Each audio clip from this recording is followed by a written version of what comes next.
大家好，我是小鹅。今天呢，用红薯分享好吃的。首先准备100克红薯，蒸熟之后剥去外皮，再用叉子压成红薯泥，尽量压得细碎一些，越碎越好。然后再加入50毫升纯牛奶，把红薯泥稀释一下，再分次少量加入糯米粉。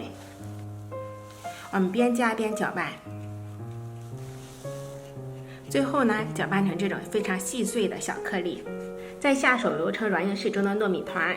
如果粘手，我们可以继续加干糯米粉。最后糯米粉的用量一共大约是70克，揉到像这种程度就可以了。面团揉好之后呢，我们再给它揪成5克大小的剂子，中间再放上1颗葡萄干或者说蔓越莓，给它包起来，这样酸酸甜甜的，更加的营养好吃。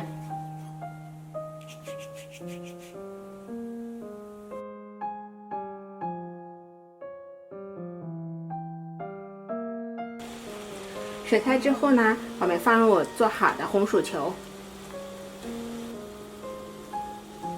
再用铲子轻轻的搅动一下，防止粘连粘锅。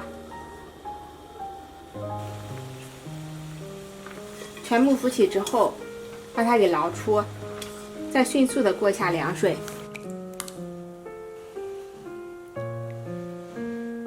再准备1碗开水，加1大勺红糖，红糖水融化之后倒入锅中，大火烧开，糖浆煮到冒大气泡时，放入煮好的红薯圆子，快速的翻炒均匀，在小火煮上2分钟左右，煮到每一个红薯圆子上都裹上一层糖浆。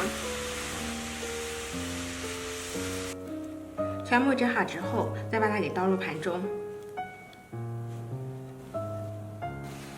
再撒上1层熟花生碎、黑芝麻，点缀一下。这样做出来的红薯糯米糕又软又糯，酸甜可口，比汤圆更加的简单、营养、好吃。爱吃糯米粉食物的朋友就收藏、点赞、关注、转发一下吧。下期节目再见，感谢您的观看。